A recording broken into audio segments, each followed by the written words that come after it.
श्री अमर सिंह जी। धन्यवाद स्पीकर साहब। आज दो बिलों पर चर्चा हो रही है। एक तो जम्मू कश्मीर रिजर्वेशन अमेंडमेंट है, दूसरे में नॉमिनेशंस की अमेंडमेंट है। सर, जो रिजर्वेशन वाला अमेंडमेंट बिल है उसमें तो सिर्फ जो शब्दों का उपयोग है, पहले जो 2004 का बिल है उसमें वर्ड यूज्ड है under privilege classes, weak and under privilege classes, उसको नए बिल में ओबीसी कर दिया है, अदर बैकवर्ड क्लासेस कर दिया है। वो तो इतना ही है। वो सर ये पॉजिटिव आप अमेंडमेंट ला रहे हैं क्योंकि जम्मू कश्मीर में उस नाम से weak and under privilege classes में उनको रिजर्वेशन सिर्फ 2% थी, और जब वो स्टेट से बाहर, अब तो स्टेट नहीं बची, यूटी है, जब कभी सूबे से बाहर या भारत सरकार की किसी नौकरी को अप्लाई करना चाहते थे तो उनको ओबीसी वाला बेनिफिट नहीं मिलता था क्योंकि नाम डिफरेंट था।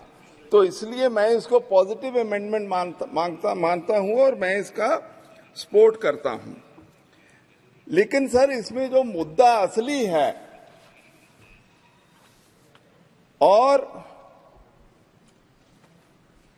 जब 370 धारा समाप्त करी जा रही थी तब ये सारी ओबीसी क्लासेस को, जिनका नाम अलग था weak and under privileged classes, उनसे वादा किया गया था कि आपको जैसे सारे भारतवर्ष में 27% रिजर्वेशन मिलती है वो आपको मिलेगी।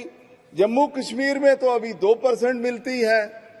तो मैं बेनती करूंगा स्पीकर साहब आपको, आपके माध्यम से गृह मंत्री जी को, क्योंकि देखिए नाम तो अच्छा हो गया, बढ़िया है, लेकिन नाम के साथ वो जो उनकी असली मांग है ये सभी ओबीसी क्लासेस की, और आपने वहां वादा भी किया था, उसका आप क्या कर रहे हैं? क्योंकि सदन को वो जरूर बताइए, नहीं तो नाम चेंज तो हो गया, भारत सरकार में वो नौकरियों में अप्लाई कर पाएंगे, वो सही है, लेकिन जम्मू कश्मीर अब आपके पास है, यूटी है, सेंट्रली एडमिनिस्ट्रेटेड है, 2% रिजर्वेशन को आप किधर लेके जा रहे हैं, वो बहुत मुख्य मुद्दा है। हम निवेदन करेंगे गृह मंत्री जी से आपके माध्यम से कि वो जब भी जवाब दें तो इस बात पे जवाब जरूर दें कि केवल नाम ही चेंज करना है या ये जो ओबीसी सारे जम्मू कश्मीर के हैं उनका जो बनता हक है रिजर्वेशन का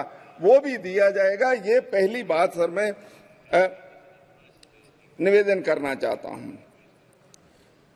सर, दूसरी बात ये है, क्योंकि इसके होने के बाद उनको नौकरियों में, एजुकेशनल इंस्टीट्यूशंस में सभी जगह फायदा होगा, इसमें कोई डाउट वाली बात नहीं, इसीलिए तो हम कह रहे हैं कि अच्छी बात हुई।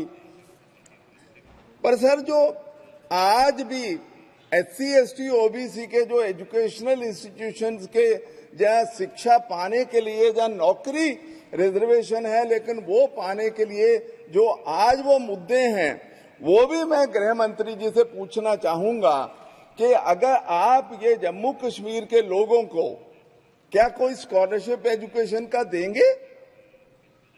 उनकी एजुकेशन को आप बढ़ोतरी कैसे करेंगे? वो कमजोर लोग हैं, गरीब लोग हैं, कैसे आप करेंगे? वो मैं आपसे सर सवाल जरूर पूछना चाहता हूं, क्योंकि जो हायर एजुकेशन का इस मुल्क का तजर्बा है, मैं वो केस को छेड़ना नहीं चाहता हैदराबाद वाले को।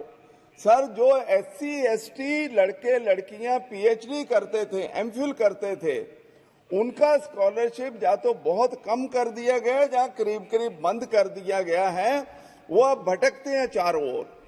तो वो ये जम्मू कश्मीर वालों के साथ भी यही होना है, इसलिए वो मुद्दे को मैं आज रेज करना चाहता हूं, क्योंकि गृह मंत्री जी आप सारी सरकार देखते हैं, आप इसका जवाब जरूर दीजिए कि आप स्कॉलरशिप पे क्या करेंगे, क्योंकि स्कॉलरशिप बहुत बड़ा इशू है। सारे हिंदुस्तान का इशू है, जम्मू कश्मीर का तो है ही है, तो इसलिए मैं इसको रेज कर रहा हूं आपके साथ। और दूसरा मैं ये भी कहना चाहता हूं सर कि आपने जो वादा किया था वहां, अब तो 4 साल हो गए, आप इलेक्शन कब करा रहे हैं? क्योंकि वहां डेमोक्रेसी तो करनी चाहिए ना, आज नहीं कल जब भी है। आप इलेक्शन कमीशन का जवाब दे देते हैं सर, जब तक आप गृह मंत्री जी आप नहीं कहेंगे कि नहीं मैं वहां इलेक्शन करवा सकता हूं फोर्सेस के साथ, इलेक्शन कमीशन क्या करेगा? तो आपको उस पर भी बताना चाहिए कि आप वहां डेमोक्रेसी कब दे रहे हैं उन लोगों को, क्योंकि लद्दाख में आपने इलेक्शन करा दिए, अब जम्मू कश्मीर वाले इलाके को छोड़ दिया। तो मेरी बेनती है उस पर भी सर हम लोगों को कोई ना कोई बात बताइए। अगली बात सर जो मैं आपसे करना चाहता हूं, मतलब वो सारे हिंदुस्तान के एक्सपीरियंस से बात करना चाहता हूं, तो जम्मू कश्मीर में भी वही होगा सर। सारे हिंदुस्तान में जो भारत सरकार के इंस्टीट्यूट हैं, जो सेंट्रल यूनिवर्सिटीज हैं, जो आपके आईटीआई और सारे हैं, उसमें सर आज एससी एसटी टीचरों की कितनी भर्ती हुई है? यहां सर लोकसभा में राज्यसभा में भी जवाब दिया था कि अबाउट 60% पोस्ट खाली पड़ी है। तो सर ये तो नॉमेनक्लेचर तो बहुत अच्छा पॉजिटिव स्टेप है, लेकिन नॉमेनक्लेचर से अकेले में मुद्दा निपटता नहीं है ना, उसके साथ उस लाइन में जितनी बातें जुड़ी हुई हैं उनका सारा का भी तो सोल्यूशन करना पड़ेगा। उनकी पोस्ट रिजर्व कर दी, उनकी भर्ती नहीं हो रही, तो कहां जाएंगे वो? रिजर्वेशन हो गई पर भर्ती नहीं कर रही है। तो सर मेरा कहने का मतलब है क्योंकि आप सारी सरकार चलाते हैं प्रधानमंत्री जी के बाद, तो आपसे जवाब इसलिए मांग रहे हैं कि आप किसी डिपार्टमेंट से भी पूछना तो आप पूछ सकते हो।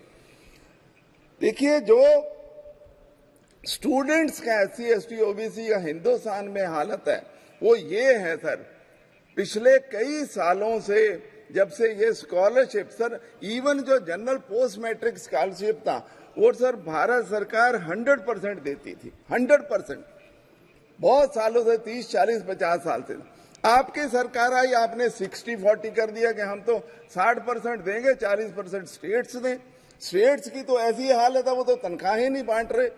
तो हुआ क्या है कि कॉलेजेस में, स्कूल्स में, हायर इंस्टीट्यूशंस में एससी एसटी बच्चों का नंबर बहुत गिर गया है। मैं सर पंजाब की एग्जांपल बताता हूं, जब आप 100% देते थे तो एससी एसटी स्कॉलरशिप 3.5 लाख से 4 लाख स्टूडेंट्स को मिलता था। 3.5 लाख से 4 लाख के करीब स्टूडेंट्स को पंजाब में ये स्कॉलरशिप, अब सर लेस देन 1 लाख को मिल रहा। तो मतलब क्या निकला? दैट मीन्स पंजाब अकेले में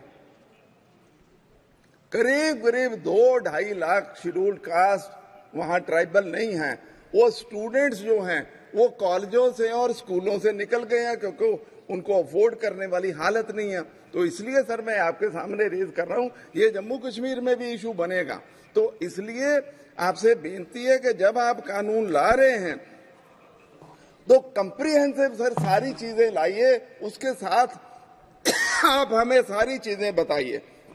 यही नहीं, स्टूडेंट्स के जो सुसाइड हो रहे हैं आईटीआई में, हायर इंस्टीट्यूशंस में, सर उसमें आपकी सरकार क्या कर रही है वो हमें बात बता दीजिए, क्योंकि बहुत सारे सर मुद्दे हैं इस बात पे। तो इसलिए मैं आपकी अमेंडमेंट की तो सपोर्ट करता हूं, लेकिन सर ये मेरी बेनती है कि दूसरे जो साथ जुड़े बुरे मुद्दे हैं A to Z, उन सब का सर आप कोई समाधान करिए और हम लोगों को गाइड करिए। सर जो दूसरा अमेंडमेंट ला रहे हैं जिसमें वो 3 लोग नॉमिनेट करने हैं, उसमें सर मेरा कहना बहुत छोटा सा मेरी बेनती है उसमें कि सर जम्मू कश्मीर में सर पंजाबी आदमी भी बहुत बसता है, specially in Jammu region, Srinagar में थोड़े कम हैं। तो सर पंजाब की ओर से मैं बेनती करना चाहूंगा, सर कोई हमारा भी कोई आदमी उसमें नॉमिनेट करिए उन 3 लोगों में, पंजाब का आदमी। मैं पगड़ी वाला नहीं कहूंगा, कोई पंजाबी तो कर दीजिए। क्योंकि वहां हमारे इतने पंजाबी रहते हैं। बाकी आप करिए, उसमें कोई बात नहीं। ऐसा नहीं कि सर पंजाब इग्नोर हो जाए। पंजाबी लैंग्वेज बस सर वहां पहले चलती थी, वो बंद कर दी, तो वो भी उसको चालू करिए। वहां सर होती थी, वो उसको बंद कर दिया। मेरा कहने का मतलब ये है कि सर बहुत सारे इश्यूज है जम्मू कश्मीर के, अच्छी अमेंडमेंट आप लेके आए से साथ जुड़े मुद्दे भी निपटाने का करिए। और लास्ट बात कहना चाहता हूं सर, भारत सरकार में जॉइंट सेक्रेटरी और सेक्रेटरीज पे सर ये SC ST OBC का कोई नंबर बढ़ाइए। मैं एग्जैक्ट परसेंटेज बोलना नहीं चाहता हूं, क्योंकि सर वैसे मुझे सारा पता था, मैं बोलना नहीं चाहता हूं। और उनको जब आप भारत सरकार सर लेके आते हैं तो उनको जरा अच्छी पोस्टिंग भी दीजिए।